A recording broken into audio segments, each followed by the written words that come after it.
प्रधानमंत्री नरेंद्र मोदी ने लाल किले की प्राचीर से भारत को 2047 तक विकसित राष्ट्र बनाने का संकल्प व्यक्त किया है।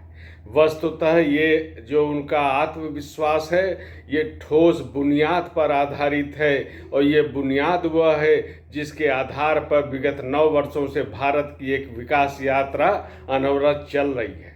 इसी प्रकार उत्तर प्रदेश में योगी आदित्यनाथ ने जो भी उत्तर प्रदेश को जो विकसित प्रदेश बनाने का जो लक्ष्य तय किया है वो भी एक आधार उसका जो है वो 6 वर्षों के उनके जो विकास यात्रा उनके नेतृत्व में हुई है उसकी बुनियाद पर आधारित आत्मविश्वास है। और इस आधार पर ये उत्तर प्रदेश को भी विकसित प्रदेश के रूप में प्रतिष्ठित करने का संकल्प लिया गया है।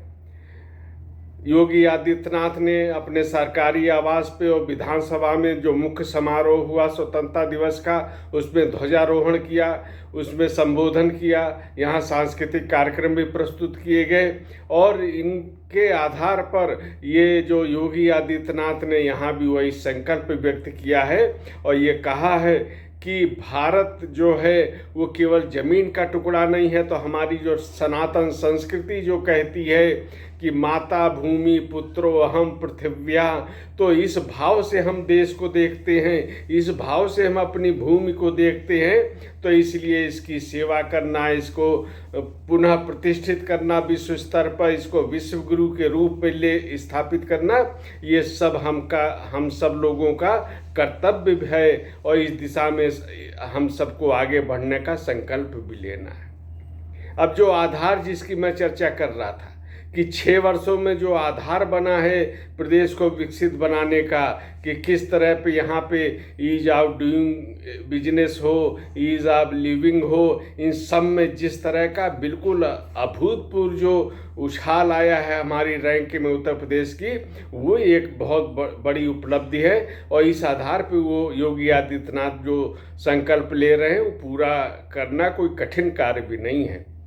प्रधानमंत्री नरेंद्र मोदी ने भारत को $5 ट्रिलियन अर्थव्यवस्था का देश बनाने का संकल्प लिया। आत्मनिर्भर भारत अभियान इस दिशा में आगे बढ़ रहा है। उत्तर प्रदेश में योगी आदित्यनाथ ने सबसे पहले आगे बढ़ के इसमें $1 ट्रिलियन के योगदान का एक लक्ष्य निर्धारित किया।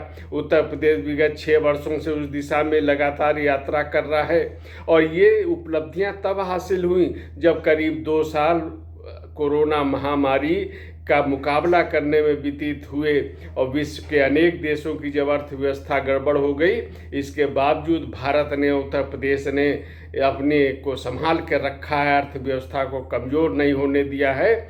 और इस आधार पे कहा जा सकता है जो ग्लोबल समिट हुई उत्तर प्रदेश में 36 लाख करोड़ का यहाँ पे निवेश के प्रस्ताव आए हैं, तो ये एक प्रमाण है कि किस तरह की बुनियाद उत्तर प्रदेश में विकास की, निवेश की स्थापित हो चुकी है। और इस बुनियाद के बल पर जो है एक विकसित प्रदेश का जो संकल्प है वो भी हासिल किया जाएगा, उसको पूरा किया जाएगा। यहाँ पर योगी आदित्यनाथ ने दावा भी किया कि विगत 6 वर्षों में उत्तर प्रदेश की अर्थव्यवस्था को दोगुना करने में सफलता मिली है। अगले 5 वर्ष में इसको 4 गुना करने का लक्ष्य हासिल किया जाएगा।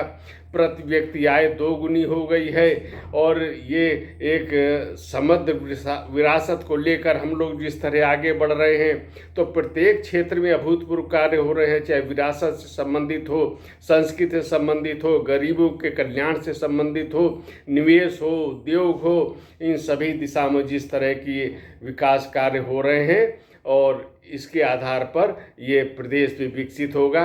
योगी आदित्यनाथ ने पंचप्रण की शपथ भी दिलाई और इस दिशा में केवल शपथ नहीं दिलाई है, प्रदेश इस दिशा में कार्य भी कर रहा है। गुलामी के प्रतीकों से मुक्ति करने का एक कार्य भी चल रहा है। समृद्ध विरासत पे गर्व किया जा रहा है। आत्मनिर्भर भारत में अपना अपना योगदान लोग निर्धारित कर रहे हैं, अपना योगदान दे रहे हैं। सरकार इस दिशा में भी अनेक कार्य कर रही है और एकता और देश की सुरक्षा को सुदृढ़ करने में हम सबका योगदान होना चाहिए। हम सबको इस जिम्मेदारी की अनुभूति भी होनी चाहिए। तो एक शक्तिशाली और भारत का निर्माण करना उत्तर प्रदेश का निर्माण करना ये इन्हीं विचारों के आधार पर संभव होगा।